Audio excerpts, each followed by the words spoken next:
저와 여러분은 마지막 때에 살고 있습니다. 마지막 때에 살고 있어요. 인류의 종말이 가깝다는 것을 예수 믿는 사람만 느끼는 게 아니에요. 과학자들도 이 세상의 기후의 변화라든지 지구의 변화라든지 일어나는 여러 가지 그 현상을 볼 때 아주 위기감을 느껴요. 뭔가 점점 달라지는 것을 볼 수가 있어요. 마태복음 24장에 보면 예수님께서 제자들에게 이제 이 세상의 마지막 때가 됐을 때 어떤 일이 일어날 것인가, 그 마지막 때의 그 증거, 말세의 증거를 말씀을 하셨죠. 거기에 보면은 미혹하는 자가 많이 나오는데 예수의 이름으로 찾아와 가지고 그렇게 미혹을 한다는 거예요. 그리고 난리가 일어나고 난리의 소문을 자꾸 듣게 되고 민족이 민족을, 나라가 나라를 대적하여 막 일어나는 전쟁이 일어나고 기근과 지진이 여기저기서 일어나는데, 여러분 일본의 그 쓰나미, 지진으로 인해서 그 쓰나미가 그렇게 그냥 바닷물이 몰려오는 거 보셨죠? 그냥 삽시간에 그냥 도시와 지방을 휩쓸어버리는, 그러니까 한순간에 몇만 명이 시체가 없어져 버리는 거예요. 앞으로 그보다 더 큰 일이 일어날 거예요. 그리고 우리 예수 믿는 사람들은 핍박을 당하게 되고 불법이 성함으로 많은 사람들이 사랑이 식어질 것이라고 예수님이 말씀을 하셨어요. 그런데 놀라운 것은 거기 14절에 보니까 이 세상이 마지막이라는 걸 보여주는 그런 증거가 나타남에도 불구하고, 그럼에도 불구하고 14절에 보면 이 천국 복음이 모든 민족에게 증거되기 위해서 온 세상에 전파되리니 그제야 끝이 오리라. 그래서 반드시 땅끝까지 복음이 전파된 다음에야 끝이 온다는 거예요. 왜 기어코 복음이 전파되도록 하나님이 그렇게 하시느냐? 목적은 하나입니다. 하나님께서 택하신 백성 중에 한 사람도 잃어버리지 않게 하기 위해서. 절대로 하나님이 택한 백성은 버리질 않아요. 내버려두질 않아요. 기어코 그 사람, 그 마지막 한 사람까지 구원하기 위해서 아무리 환란이 일어나고 지진이 일어나고 전쟁이 일어나도 여전히 복음은 전파돼 가지고 온 세상에 전파된 다음에야 끝이 온다는 거예요. 그런데 오늘 본문 20절에 보니까 큰 환란이 올 것을 말씀을 하셨어요. 그 환란은 얼마나 큰 환란인고 하니 창세 이후로 이 세상이 창조된 이후에 없었던, 그렇게 큰 환란은 없었던 아주 그냥 가장 큰 환란이 온다는 거예요. 이 환란은 그 다음에 또 있는 게 아니에요. 마지막 한 번만 오는 환란인데, 이 환란이 그냥 얼마나 큰 환란인지 그 날들을 좀 이렇게 감해주지 아니하면, 택하신 백성들을 위해서 그 환란의 날을 감해주지 아니하면 구원받을 자가 하나 없다는 말은 살아남을 자가 하나도 없다는 거예요. 그냥 완전히 다 전멸할 수밖에 없는 거예요. 그렇게 큰 환란을 이제 당하게 될 것을 말씀을 하셨어요. 이것은 지구상에서 일어났던 환난 중에서 가장 큰 환난이에요. 예수님이 재림하시기 전에 반드시 거치게 되는 환난입니다. 그런데 이 환난은요, 예수 안 믿는 사람들, 고약한 인간에게만 오는 게 아니고, 이 환난은요, 우리 그리스도인에게도 똑같이 오는 거예요. 다시 말하면 이 부산에도 예수 믿는 사람들이 한 10%, 20% 있지만은 안 믿는 사람 많잖아요.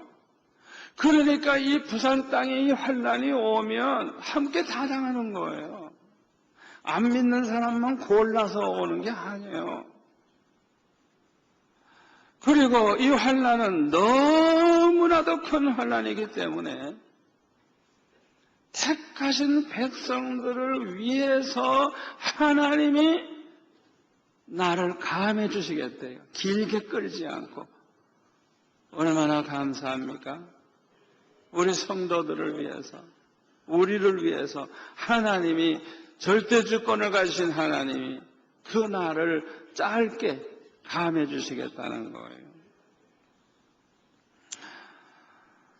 일본에서 그 지진이 일어나고 쓰나미가 그렇게 피해를 주었을 때 어떤 사람은 말하기를 이것은 일본을 향한 하나님의 심판이라고 그렇게 말을 하는 사람들이 있었어요.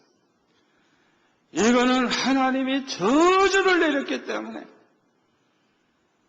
이런 일이 일어났다고 그렇게 말을 했어요. 자, 그렇다고 하면 우리 그리스도인들에게 오는 큰 환난은 도대체 뭡니까? 그게 심판입니까? 저주입니까? 여러분, 혼란이 와요? 여러분, 우리 그리스도인들도 환난을 당하지만은 이거는 심판도 아니고 저주도 아닙니다. 왜 그런 줄 알아요? 우리 그리스도인에게는 심판도 저주도 없습니다. 갈라디아서 3장 13절 우리 한번 같이 읽을까요? 그리스도께서 우리를 위하여 저주를 받은 바 되사 율법의 저주에서 우리를 속량하셨으니 기록된 바 나무에 달린 자마다 저주 아래에 있는 자라 하였습니다. 이는 그리스도 예수 안에서 아브라함의 복이 이방인에게 미치게 하고 또 우리로 하여금 믿음으로 말미암아 성령의 약속을 받게 하려 함이라. 아멘. 아멘. 예수님께서 십자가에 달려 죽으신 것은 저주를 짊어지고 죽으신 거예요. 누구의 저주? 우리가 받을 저주. 아멘. 우리가 받아야 할 저주를 예수님이 십자가에 달려 못 박혀 죽으시는 순간에 저주를 대신 다 받으신 거예요. 대신. 그리고 우리가 받아야 할 저주를 속량해 주신 거예요. 값을 다 치러 주신 거예요. 아멘. 절대로 예수 믿는 사람에게는 저주가 없다는 걸 믿으시기를 바랍니다. 어떤 분은 자꾸 그냥 집안에 우환이 있고 그냥 아픈 사람이 끊어지지 않고 자꾸 어려움을 당하니까 아이고 우리 집안에 이 가게에 저주가 이어가는구나. 여러분 그건 이단이에요. 이단. 성경 말씀 아니에요. 예수 안 믿는 사람이라면 그건 그럴 수 있어요. 그 사람이 정말 예수 믿는 사람이라고 하면, 예수 믿고 구원받았다고 하면 이미 모든 저주는 끊어졌습니다. 여러분이 예수님을 영접하는 순간에 저주는 끝났어요. 확신을 가지세요. 우리는 저주에서 속량받았고 아브라함의 복을 이어받는 사람입니다. 아브라함이 받은 그 복을 우리가 유업으로 이어받을 사람들이에요. 여러분, 믿음이라고 하는 것은 세상 보고 걱정하고 세상 돌아가는 거 보고 흔들리는 것은 믿음이 아니에요. 믿음은 하나님 바라보고 하나님 믿고 하나님 약속의 말씀을 믿고 말씀을 붙잡는 게 믿음이에요. 말씀을 믿으세요. 어떤 일이 일어나도 흔들리지 마세요. 이 갈라디아서 3장 13절 14절 말씀을 꼭 붙잡으세요. 우리 한번 따서 할까요? 나는 모든 저주에서 성량받았다. 우리 집에는 저주가 없다. 우리 집에는 복 받을 일밖에 없다. 아브라함의 복을 받을 것이다. 아멘. 가만히 생각해 보니까요, 저 같은 사람은요, 술 좋아하는 집안에서 태어났어요. 얼마나 술을 좋아하는지 밀주를 집에서 담가 먹었어요. 그래가지고 어렸을 때도 할머니가 여름에 날씨 덥고 목마르면 술 한잔 바가지로 퍼서 나한테도 주면 꿀꺽꿀꺽 잘 먹어가지고 내가 예수 안 믿었다면 술독에 빠졌을 사람이에요. 또 어른들이 술 사오라고 그래요. 그러면 주전자 들고 술집에 가서 술 사오면 내가 먼저 먹어.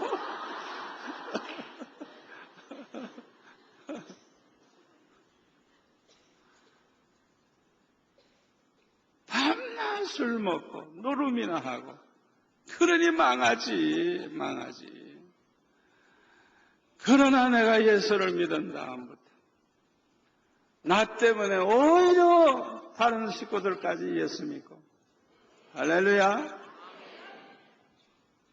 내가 예수 믿고 하나님을 기쁘시게 하면서 사니까 나만 복 받는 게 아니라 내 아들, 딸도 복 받고 내 손주들도 복 받고 저주는 끝. 예수 믿자마자 저주는 끝난 거예요. 확신을 가지세요. 아무리 환난이 와도 아무리 질병이 와도 아무리 문제가 생겨도 저주가 아닙니다. 아멘. 저와 여러분과 같이 예수 믿는 사람들은요, 창세전에 하나님이 택하신 백성들입니다. 영생을 주시기로 작정해 놓은 사람입니다. 믿으세요. 에베소서 1장 4절에서 7절까지 나오는 말씀이에요. 이 택한 백성들을 위해서 예수님은 이 세상에 오셔서 십자가를 지신 것입니다. 그리고 예수님의 십자가 공로로 우리의 모든 죄를 속량받게 되었고 저주를 다 속량받게 된 거예요. 여러분, 우리가 과거에 범한 죄는 물론이고 혹시 우리가 오늘도 범한 죄까지도 혹시 앞으로도 죄를 범할지도 모르는 그것까지도 예수님은 다 값을 지불하셨어요. 우리는 수지 맞았어요. 그렇다고 그래서 신나게 죄져도 되겠다. 그거는 야무채요. 그건 믿음이 없는 사람이에요. 정말 예수를 믿는다고 하면, 정말 예수를 믿는다고 하면 그 사람 속에 그 믿음이 있다는 증거가 무엇으로 나타나는 줄 압니까? 하나님을 사랑하고 예수님을 사랑하게 되는 것입니다. 마음을 다하고 뜻을 다하고 목숨을 다하여 주 너의 하나님을 사랑하고 정말 예수 믿는 사람이라고 하면 그 사람의 믿음만큼 하나님을 사랑하는 마음이 있는 거예요. 믿음이 좋을수록 하나님을 얼마나 사랑하는지 하나님을 기쁘시게 하고 하나님의 영광을 위해 살려고 그러고 하고 하나님 말씀대로 살려고 하고 하나님 뜻대로 살려고 하고 아멘? 죄를 범하려고 하는 게 아니라 죄와 싸우고 죄를 물리치고 믿음의 증거가 사랑으로 나타나게 되는 하나님을 사랑하는 마음이 있기 때문에 억지로 말씀대로 사는 거 아니에요. 억지로 헌금하는 거 아니에요. 하나님을 사랑하기 때문에 주님을 사랑하기 때문에 기쁨으로 자원해서 헌금도 자원해서 드리는 거예요. 아멘. 성경에 보면 믿음으로 쫓아 행하지 않는 것은 다 죄라 그랬어요. 뭘 하든지 믿음으로 해야 돼요. 믿음으로. 믿음으로 하지 않으면 하나님이 기뻐하지 않아요. 저는 그런 마음이 항상 있어요. 믿음으로 하지 않는 건 헛수고예요. 헛수고. 그러니까 저는 하고 싶지 않아요. 이 성전 지을 때도 믿음으로 하나님 사랑하는 마음에서 자원해서 기쁨으로 우러나는 마음으로 그렇게 헌금하는 사람을 통해서 이 성전을 짓기를 원했지 절대로 억지로 성전 짓기를 저는 원치 않았어요. 그렇기 때문에 헌금 작정도 시키지도 않았고 강요도 하지 않았고 각자 기도하면서 각자 자원해서 자기의 믿음으로 그렇게 헌금하도록 했어요. 우리 교회 성도들이 얼마나 믿음이 좋은지 자기 스스로 자원해서 결정하고 자원해서 헌금을 하고 마음에 붙들지만은 그럼에도 불구하고 매주일 몇십억씩 돈이 남아 많이 남을 때는 내가 보니까 30몇 억이 남아있더라고. 이 성전 지으면서 이것은 우리 성도들의 그 믿음을 보여주는 것. 아멘. 여러분 죄를 속량받았다고 좋아하고 또 죄져도 괜찮다. 그건 믿음이 없는 거예요. 믿음이 없으니까 그 짓을 하는 거예요. 저와 여러분은 모든 죄에서 해방되었습니다. 죄는 우리를 구속할 수가 없습니다. 예수님 십자가 지시는 순간에 끝났어요. 저주도 끝났어요. 그러니까 예수 믿는 사람들은 로마서 8장 1절의 말씀대로 그러므로 이제 그리스도 예수 안에 있는 자에게는 결코 정죄함이 없나니 심판이 없나니 이는 그리스도 예수 안에 있는 생명의 성령의 법이 죄와 사망의 법에서 너를 해방하였습니다. 해방하였습니다. 저와 여러분은 해방받은 사람들이에요. 해방받은 사람이에요. 저와 여러분처럼 예수 믿는 우리 성도들은 성령으로 말미암아 예수 믿고 구원 얻게 된 사람들이에요. 고린도전서 12장 3절에 보면 성령으로 말미암지 않고는 아무라도 예수를 구주로 주라 할 자가 없다 그랬어요. 여러분이 예수님을 나의 구주로 고백하는 이런 믿음을 가지게 된 것은 누가 말해줬다고 지식적으로 그렇게 된 게 아니라 성령으로 말미암아 된 것. 우리 안에 성령이 오셔서 성령으로 말미암아 예수님을 영접하게 됐고 예수님을 믿게 된 거예요. 아멘. 영생을 주시기로 작정된 사람들은 반드시 예수 믿게 되어 있습니다. 성령으로 말미암아 그렇게 예수 믿게 되는 거예요. 믿음으로 구원받은 그리스도인들은 모두가 다 성령으로 거듭난 사람들입니다. 거듭난 증거가 뭐냐? 여러분 스스로가 자기 자신을 한번 비춰보세요. 내가 정말 믿음으로 구원받은 그런 거듭난 성도인지 한번 자기 자신을 한번 살펴보세요. 첫째로는 예수를 믿고 영접을 하게 돼요. 두 번째로는 철저히 회개하게 돼요. 회개의 눈물이 있어요. 여러분, 한 번이라도 하나님 앞에 아버지, 내가 이런 죄를 범했습니다. 용서해 주세요. 하나님 앞에 회개한 적 있는 분 손 들어보세요. 손 없는 사람 빼놓고는 다 들었네. 아주 중요한 증거입니다. 자기 자신의 죄를 깨닫고 회개하게 되는 것은 아무나 되는 게 아니에요. 절대로 아무나 할 수 없어요. 성령이 그 안에 계시기 때문에, 성령으로 말미암아 반드시 그 사람은 회개하고 눈물로 회개하고 아멘, 제사함을 받게 되는 것입니다. 그리고 거듭난 세 번째 증거가 뭐냐? 변하여 새 사람이 돼요. 정말 예수 믿는 사람은 반드시 변화가 일어나요.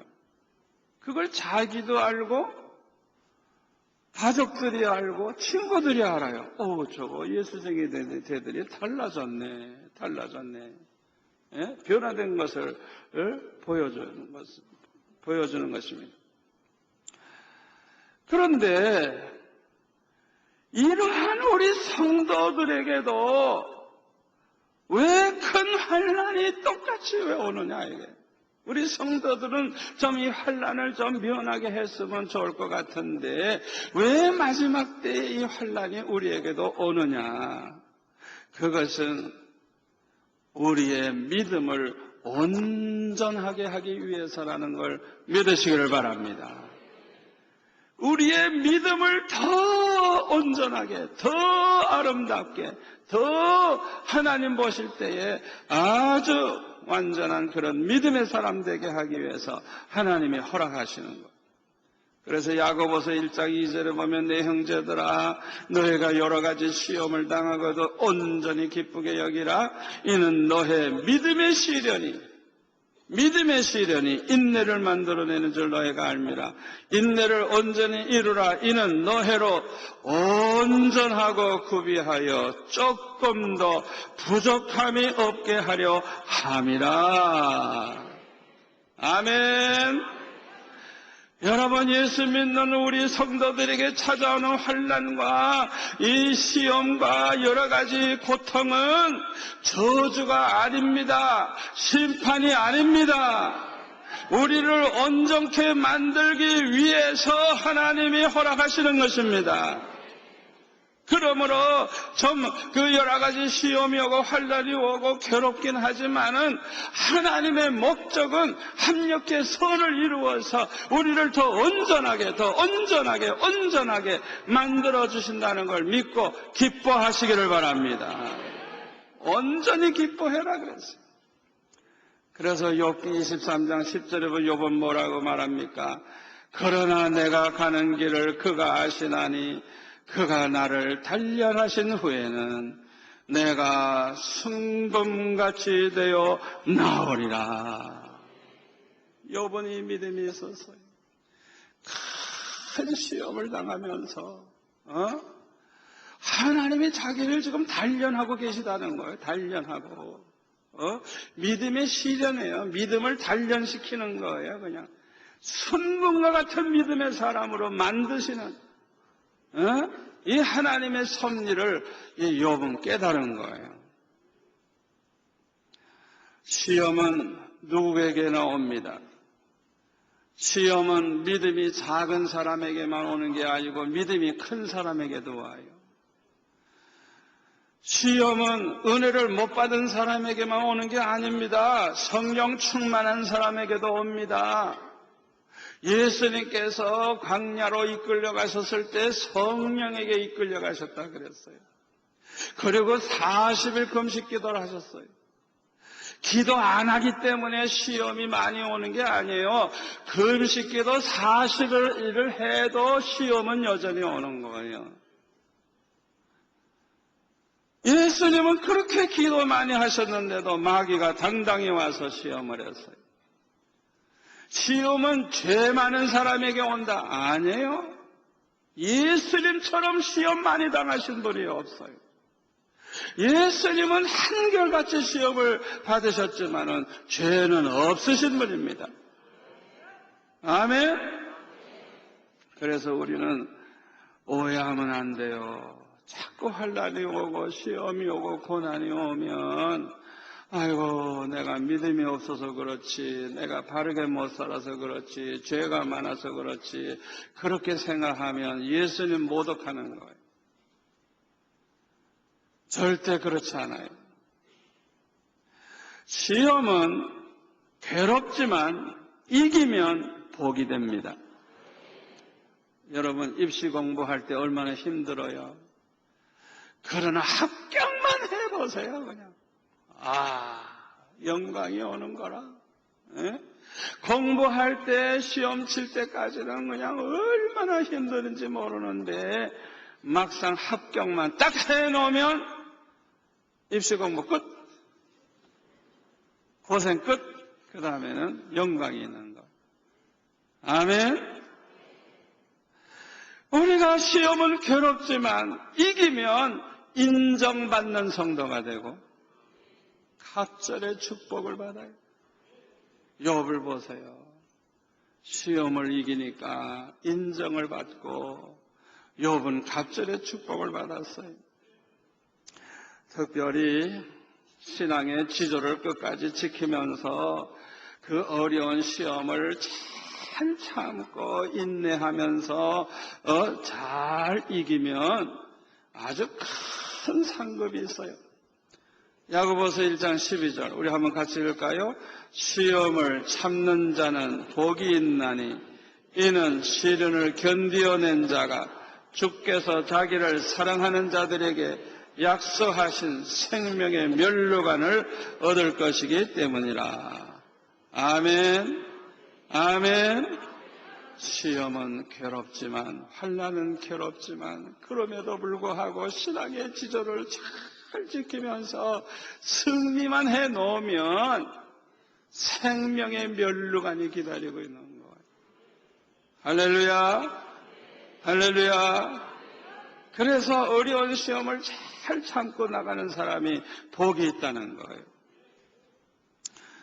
시험을 이기려면 기도하는 수밖에 없어요. 다른 도리가 없어요.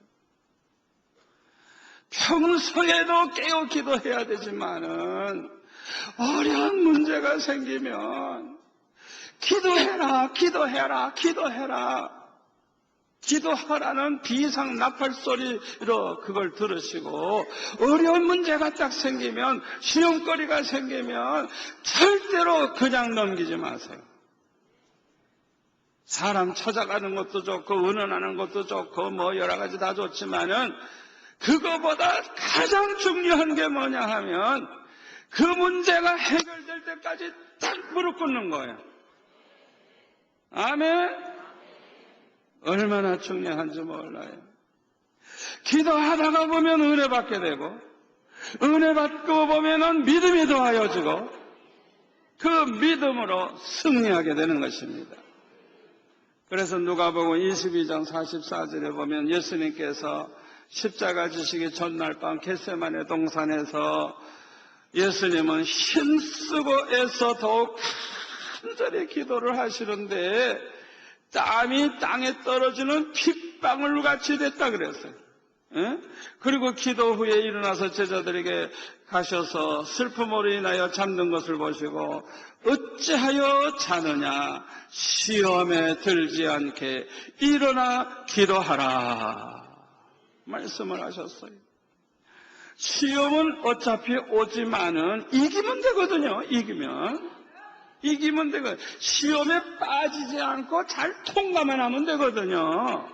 시험에 들지 않게 깨어 기도하라는 거예요. 시험에 빠지지 않고 시험을 이기면 되잖아요. 시험이 와도 아무렇지도 않게 통과하면 되잖아요.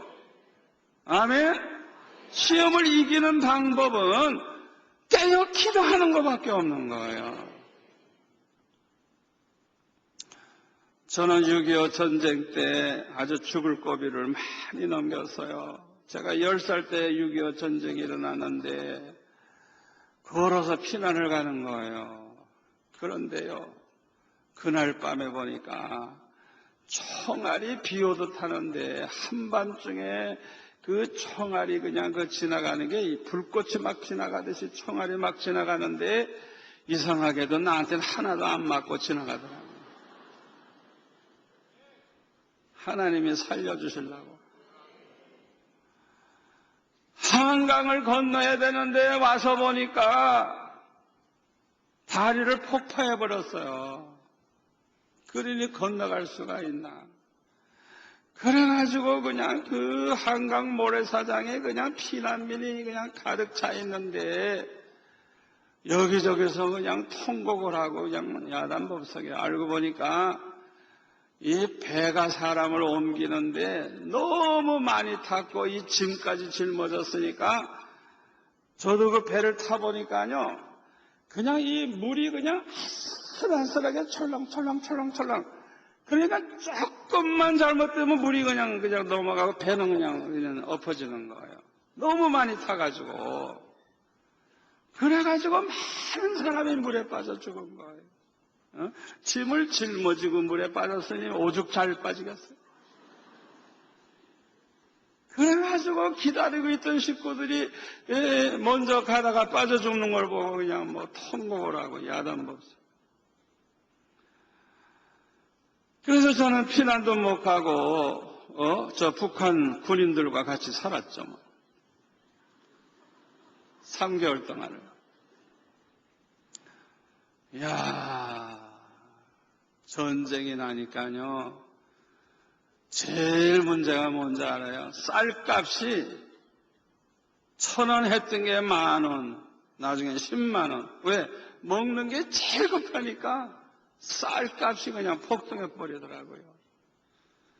그러니까 돈도 없고 쌀도 없고 먹을 게 없잖아요. 그러니까 전쟁이 나면 말도 못해요. 그냥 살 길이 없는 거예요. 그때부터 이제 가뜩이나 가난한 가정이 더 가난해지고 어려움을 당했는데 하나님의 은혜로 6학년 때 예수를 믿게 됐어요. 친구의 그 형님이 너무너무 신앙이 좋았어요. 그 형님 덕분에 저는 큰 은혜를 받고 아주 큰 믿음을 가지게 되었어요. 그래가지고 그 믿음이 얼마나 나를 강하게 해주는지 걱정이 안 돼요. 그리고 얼마나 기쁘고 얼마나 행복한지 은혜 받아보세요. 이상하게도 걱정이 다 없어지고요. 기쁨이 넘치고요. 너무너무 행복해지는 거. 그리고 내 마음속에는 예수님 만날 생각을 하니까 너무너무 행복한 거예요. 내가 천국에 가서 예수님 만나겠구나. 이것만 생각하면 너무 좋은 거예요. 예수님 만날 생각하니까. 그래서 그 예수님을 만날 때 뭘 하다가 가면 예수님이 날 제일 기뻐하실까 그 생각을 해보니까 전도를 많이 해가지고 많은 영혼 구원하면 제일 기뻐하시겠구나. 그 어린 마음에 성령께서 그걸 깨닫게 해주셔가지고 열심히 전도를 시작했어요. 우리 반 아이들을 몽땅 다 전도하려고 그렇게 열심히 전도를 했는데 그때 제가 제일 많이 부른 게 뭐냐 하면 예수가 우리를 부르는 소리하고 아까 부른 내 주의 보혈은 정하고 정하다. 그거 그냥 교실에서도 항상 부르니까 전도하지 찬송 부르지. 그러니까 애들이 나보고 정목사 이래가지고 아예 그냥 그때부터 목사가 돼버렸어요. 왜? 지금까지 정목사라고 그러니까. 그때 우리 반 친구들이 중학교도 같이 또 갔거든요. 이 친구들이 그냥 입학식 날 정목사 왔나 이러니까 애들이 다 재밌다고 모르는 눈도 나보고 정목사 정목사 이래가지고 입학식 날부터 졸업 때까지 정목사 정목사. 전 목사 된 지 오래됐어요.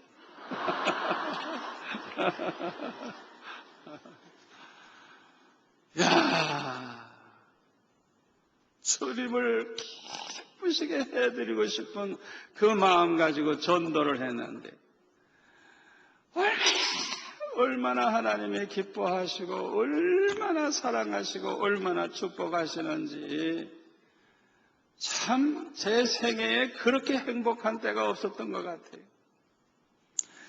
그러나 제 마음에는 진짜 목사가 돼가지고 이 나라를 몽땅 구원해야 되겠다. 그런 큰 꿈을 가지게 됐는데 이렇게 예수 믿고 은혜 받고 주를 위해서 살면 좀 형편이 좋아지면 얼마나 좋겠어. 그런데 형편은 더 어려운 거야. 더 어려운 거야. 중학교도 갈 형편이 안 되는 거야. 합격을 했어도 학교에서 입학금을 낼 수가 없는 거예요. 하나님 앞에 얼마나 울면서 기도했는지 몰라요. 우리 하나님께서 은혜 받은 종, 하나님을 기쁘시게 해드리려고 하는 하나님의 종, 그런 기도하는 종을 하나님이 절대 외면하시는 법이 없어요. 내가 그렇게 울부짖고 기도하는 것이 절대로 헛수고가 아니었어요. 장학생이 되게 해주시는데 입학금부터 졸업 때까지 아예 끝내주는 장학생이 됐어요. 하나님 기분 좋으면 끝내버려요. 그런데요, 이 초등학생 때보다 중학생이 딱 되니까요, 신앙생활의 그 환경이 달라져서 그런지 초등학교 때는 내가 우리 반을 완전히 평정해버렸잖아요. 완전히 교실에서 찬송하고 그냥 애들에게 정목사 말 듣고 그냥 애들 교회 데리고 나가고 완전히 끝내줬는데 중학생이 딱 되니까 이제는 새로 시작해야 되잖아요. 그런데 이 모르는 아가씨들이 말이죠. 딱 그 여학생 유니폼을 입고 몇 명이 와가지고 안녕하세요? 이러고 얘기하는데 이야, 여학생들이 얼마나 배짱이 큰지 어떻게 나한테 와서 그렇게 인사를 하노? 마음속에 생각해 보니까 이야, 이거 중학교, 고등학교 이거 신앙생활 내가 어떻게 잘하지? 걱정스럽더라고요. 왜냐하면 내가 찾아 따라다니는 게 아니라 찾아와서 그렇게 인사를 하고 아가씨들이 그러니까 보통 걱정이 안 되더라고요. 그래서 내가 어떻게 하면 이 중고등학교 6년을 어떻게 하면 신앙생활을 잘 할 수 있을까 생각해 보니까 첫째로는 교회 안 빠지고 열심히 교회 나가 예배를 꼭 드리고 두 번째로는 하루에 3번씩 교회 가서 기도하고 세 번째로는 성경을 한 장 이상씩 꼭 읽자. 그렇게 3가지 결정을 딱 마음속에 했어요. 그걸 항상 지키고 그렇게 살다가 보니까 하나님이 얼마나 은혜를 주시는지 그냥 간증거리가 너무너무 많았어. 그리고 걱정거리가 있을 때는 아예 철학기도 해버려. 그냥 철학기도 해버려. 그 다음날 학교 가서는 줘라. 안 줄 수가 없죠 뭐. 하여튼 그런 생활을 하는 가운데 큰 은혜를 체험을 많이 했어요. 아니 그렇게 기도 많이 하고 그렇게 은혜를 받았으면 좀 형편이 좋아져야 되잖아. 그런데 더 가난해지는 거야. 시험이 더 많아지는 거야. 갈수록 계산이야. 그러니까요. 나도 인간인지라 이제 지치고 낙심이 되고 왜 더 힘들어지고 더 어려워지니까 이 세상이라고 하는 거는 죄 많은 세상이고 그저 고생만 ጭ싸게 하다 죽는 세상이다. 가만히 계산해 보니까 살아봤자 고생만 더 하게 될 것 뻔해. 나같이 예수 잘 믿고 구원받은 사람은 천국 가서 얼마나 주님 사랑받겠어요. 그러니까 주님 빨리 만나고 싶어요. 세상에서 살고 싶질 않아요. 그런데 자살을 하면 안 되잖아요. 그래서 어떻게 죽을까 연구하다가 보니까 금식기도 하다 죽으면 돼. 아, 죽는 길이 있구나. 그래가지고 고등학교 2학년 때 여름방학 딱 되자마자 목표는 이번 여름방학에 죽는다. 그래가지고 금식기도를 시작했어요. 하루 지나도 안 죽고 이틀 지나도 안 죽고 사흘쯤 됐는데 얼마나 배가 고픈지 배는 고프고 죽지는 않아. 가만히 생각해 보니까 예수님도 모세도 40일 금식기도해도 안 죽었어. 아이고 방학은 30일인데 어쩌지? 40일 동안 굶으면 얼마나 고통이 커요. 이거 안 되겠다. 오늘 사흘은 내가 넘기면 안 되겠다. 오늘 밤 안에 꼭 죽어야 되겠다. 내가 아예 그날 끝내기로 결정했어. 그래가지고 죽기 위해서 그냥 큰 힘으로 부르짖었어. 아버지, 나 정말 이 세상 살기 싫어요. 정말 살기 싫어요. 나를 좀 불러가 주세요.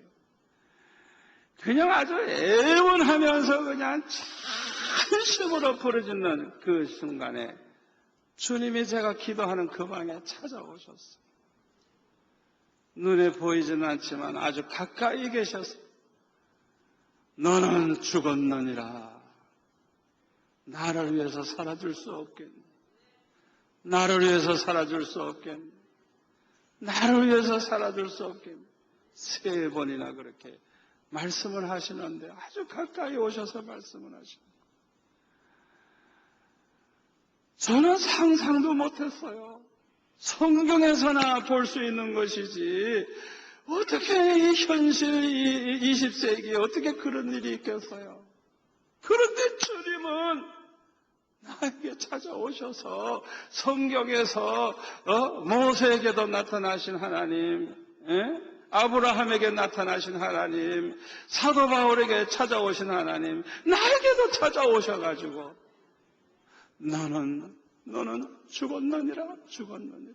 나를 위해서 살 수 없겠니? 나를 위해서 살 수 없겠니? 나를 위해서 살아달라. 3번이나 말씀을 하셔서 제가 죽는 거를 포기하고 이렇게 살아있어요. 나보고 죽지 말고 주님을 위해서 살아달라 그러면 아니 좀 형편이 좋아져야 되잖아요. 그게 안 풀어져요. 더 가난해지는 거예요. 더 시험이 많은 거예요. 얼마나 시험이 많은지. 고등학교 3학년 때는 이제 대학교를 가야 되는데 갈 형편이 아니에요. 그래가지고 제가 눈이 막 쌓여져 있는데 상강산 꼭대기에 올라갔어요. 시험 치기 직전에. 일부러 낭떠러지 옆으로 올라갔어요. 왜? 미끄러져서 떨어져 죽었지 내가 자살했나 뭐? 그건 내 책임 아니에요. 그러니까 일부러 낭떠러지 옆으로 해가지고 그냥 그 마지막 봉우리 올라가는 거예요. 그냥 그 옆에는 어마어마한 낭떠러지가 있는데 그 옆길로 그냥 아슬아슬하게 그냥 나무 뿌리 잡고 올라가는데요. 그냥 잡을 게 제대로 없으니까 어느 한 번은 놓쳐가지고 떨어졌는데 아니 낭떠러지로 떨어지면 얼마나 좋아. 그걸로 끝날 텐데 똑바로 떨어지는 거예요 그냥. 그래서 다시 또 올라가는 거예요. 그러니까 온몸이 그냥 땀에 젖어가지고 범벅이 됐는데 막상 딱 봉우리에 올라가니까 이 낭떠러지 쪽에서 찬바람이 불어가지고 위로 올라오는데 그냥 얼마나 추운지 그냥 내 몸이 다 그냥 땀이 얼어가지고 무릎을 딱 꿇는 순간에 그냥 이 얼음이 으지직 깨지는 소리가 나더라고요. 그래서 나는 이 자리에서 응답을 받고야 난 내려간다. 그러고 기도하기 시작했어요. 그래서 나는 응답 받기 전에는 안 내려간다 생각하고 기도를 하는데요. 얼마나 추운지 그냥 그 찬바람이 몰아치는데 그 산꼭대기에서 얼마나 추운지. 기도를 하다가 도저히 견딜 수가 없어요. 그래서 할 수 없이 이제 내려오려고 시간을 보니까 20분밖에 기도 안 했어요. 얼마나 추운지.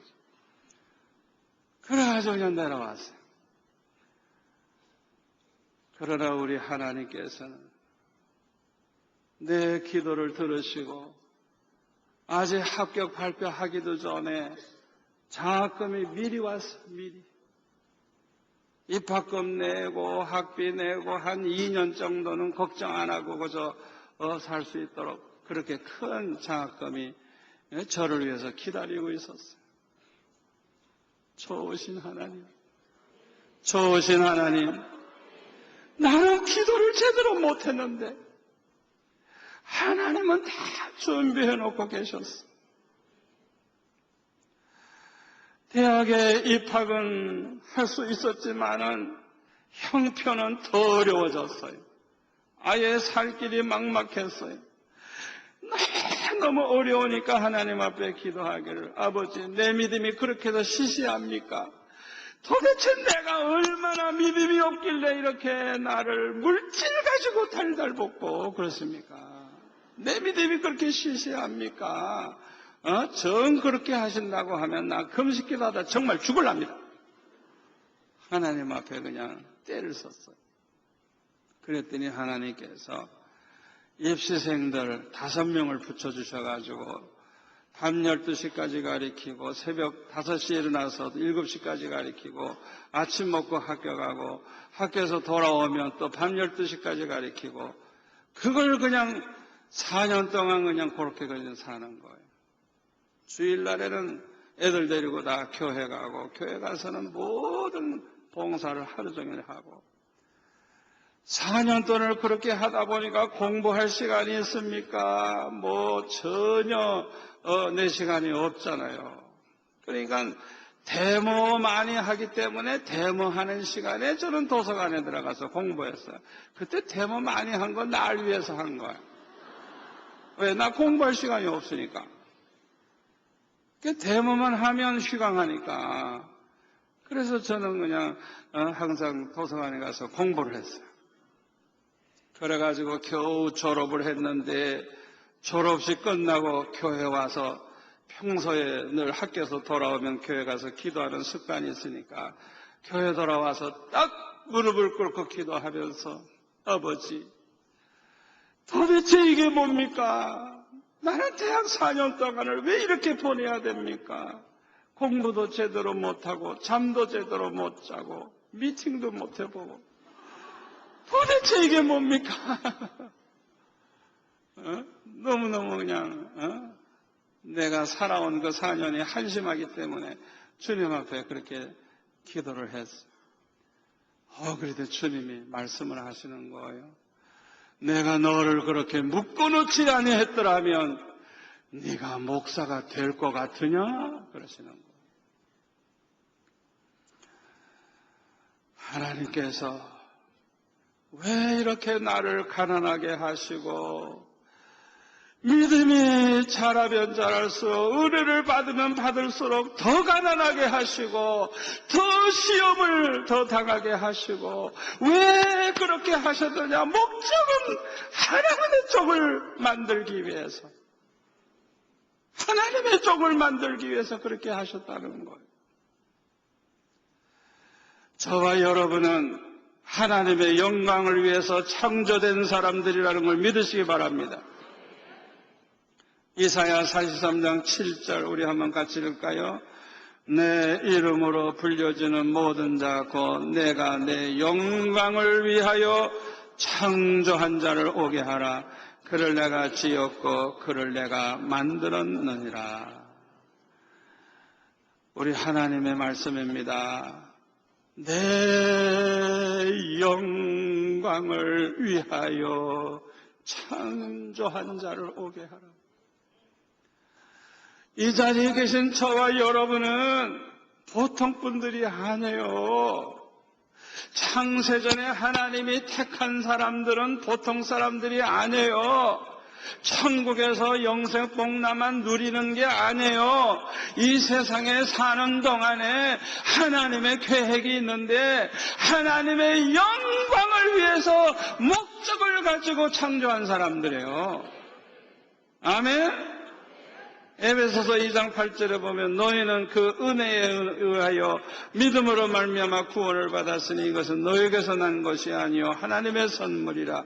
행위에서 난 것이 아니니 이는 누구든지 자랑하지 못하게 함이라.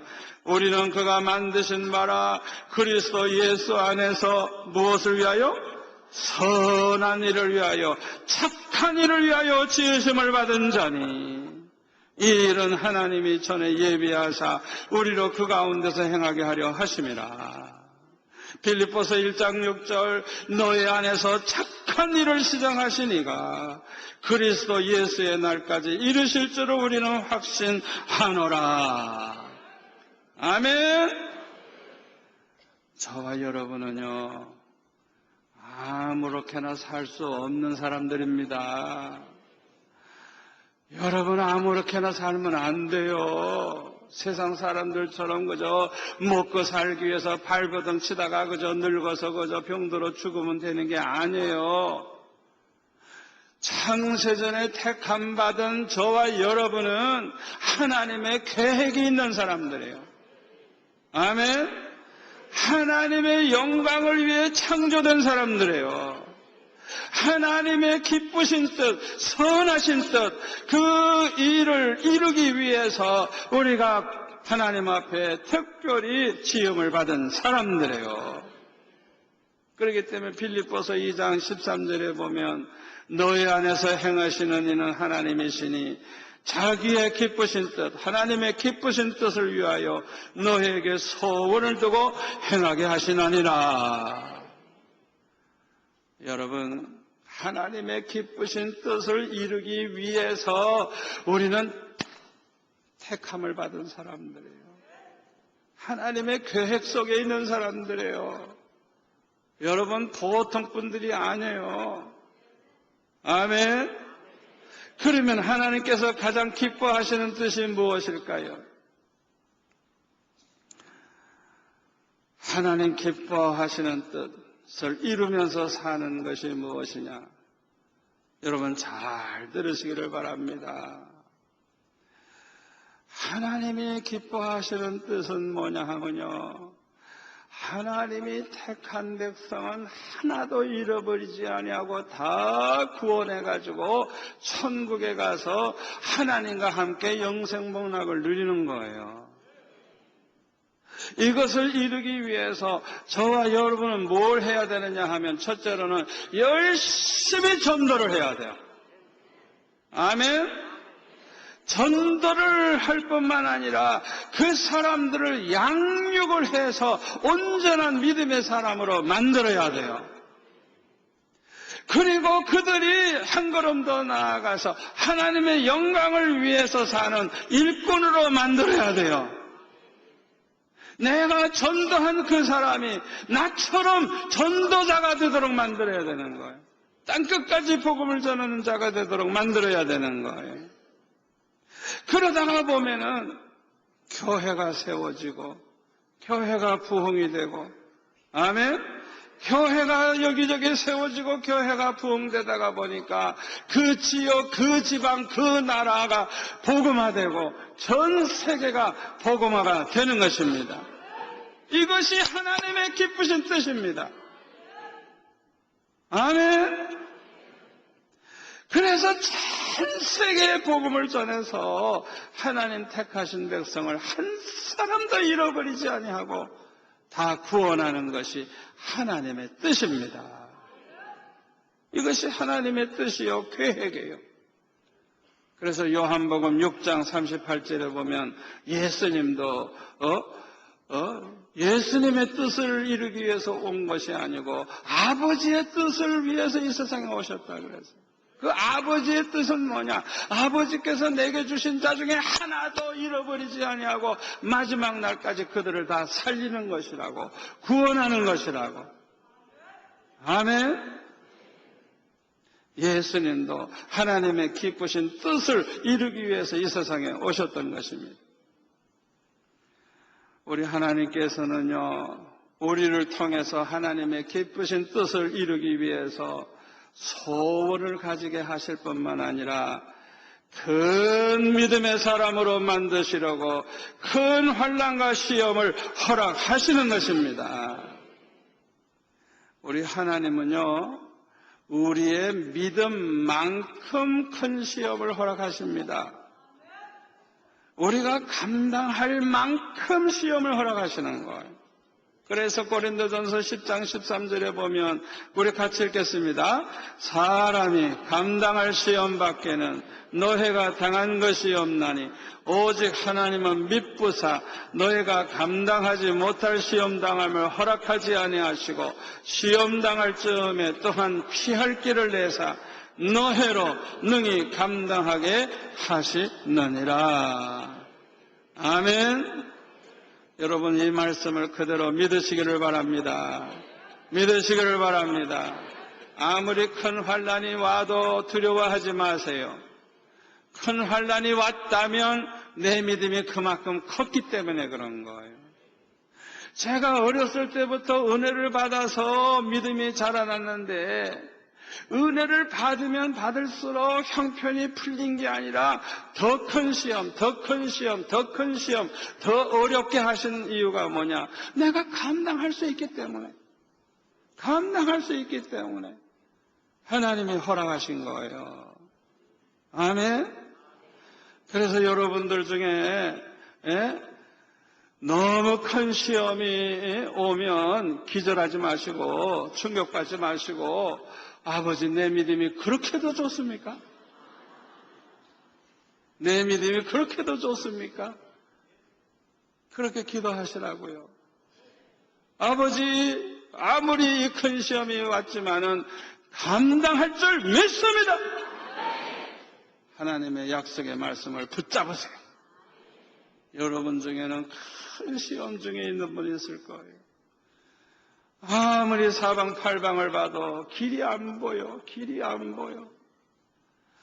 그럼에도 불구하고 길은 있습니다. 위를 쳐다보세요. 하나님을 쳐다보세요. 길이 있습니다. 여러분이 감당할 수 있기 때문에 하나님이 허락하셨다는 걸 믿으시기를 바랍니다. 우리 한번 따라서 할까요? 큰 시험을 이긴 사람이 큰 일꾼이 된다. 여러분 큰 환난과 시험이 오면 목숨 걸고 기도하세요. 목숨 걸고 기도하세요. 아무리 큰 시험이 와도 이기는 길은 기도밖에 없어요. 너무 시험이 크면 아예 죽을 마음 가지고 기도하라고. 목숨을 걸고 아예 기도하다가 죽을란다. 죽으려고 아예 목숨 걸고 기도하세요.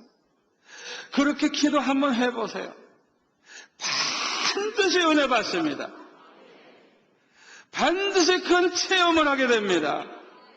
주님을 만나는 체험을 할 수도 있고 주의 음성을 들을 수도 있고 때로는 불러 막 그냥 하나님께서 은혜를 부어주시기도 합니다. 아멘. 그래서 그냥 그 순간에 내 믿음이 그냥 얼마나 믿음이 강해지고 믿음이 커지는지 몰라요. 아멘. 그 순간에 변화가 일어나는데요. 그 순간에 그냥 정말 개떡 같은 고약한 성질도 그때 없어져요. 그 큰 은혜 받는 동안에 예수님의 성품이 내 안에 이루어져요. 아멘. 그래서 하나님의 기쁘신 뜻을 이루어드리게 되고 하나님께 영광을 돌리게 되는 것입니다. 우리 수영로 교회가 오늘날 이렇게 몇만 명 모이는 교회가 됐는데요. 그저 편안한 가운데 이렇게 된 거 아니에요. 계속 시험이 있었어요. 큰 시험 속에서 교회가 부흥됐다는 사실을 여러분 기억하시기를 바랍니다. 초기에 교인들이 몰려온 사람들 보면은 모두가 다 정상이 아니었어요. 모두가 다 문제거리야. 그냥 골칫덩어리야. 그냥 얼마나 속상한지.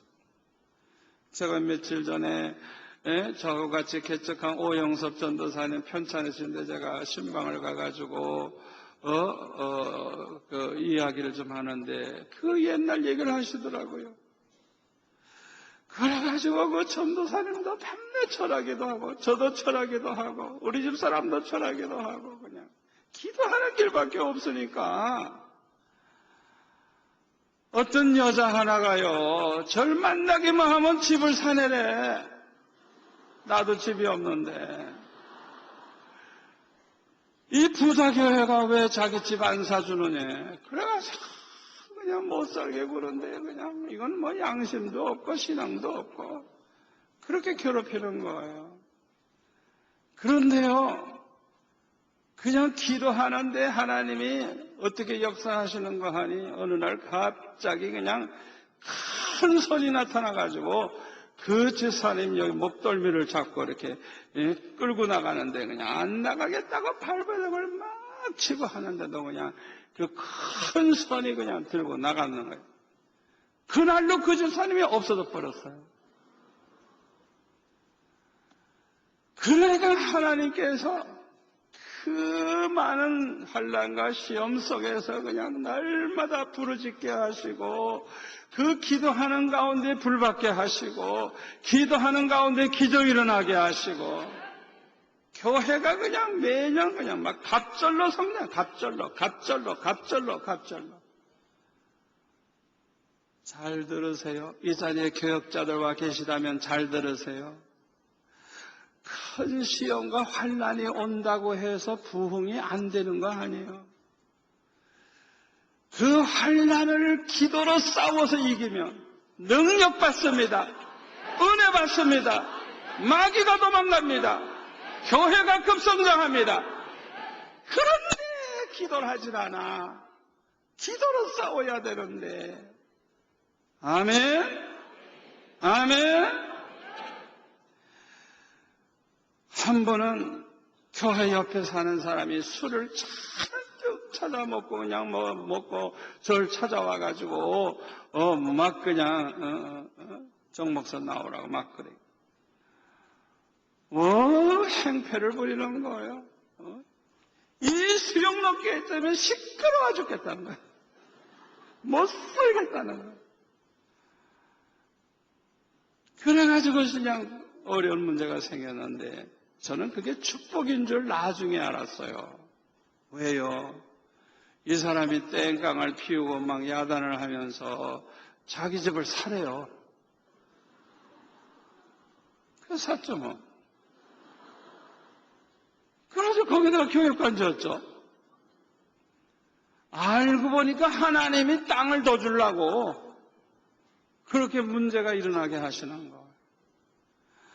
여러분, 교회에 어려운 문제가 오고 시험이 왔을 때 낙심하고 걱정하지 마시고 기도하세요. 기도하세요. 기도하세요. 축복이 기다리고 있어요. 그게 축복인 줄 나중에 내가 알았어요. 야, 얼마나 감사한지. 너무너무 감사해요. 환난과 시험은 오직 기도로 이길 수 있습니다. 기도하면 더 큰 은혜 받습니다. 더 큰 믿음의 사람이 됩니다. 더 큰 일꾼이 됩니다. 더 큰 복을 받게 됩니다.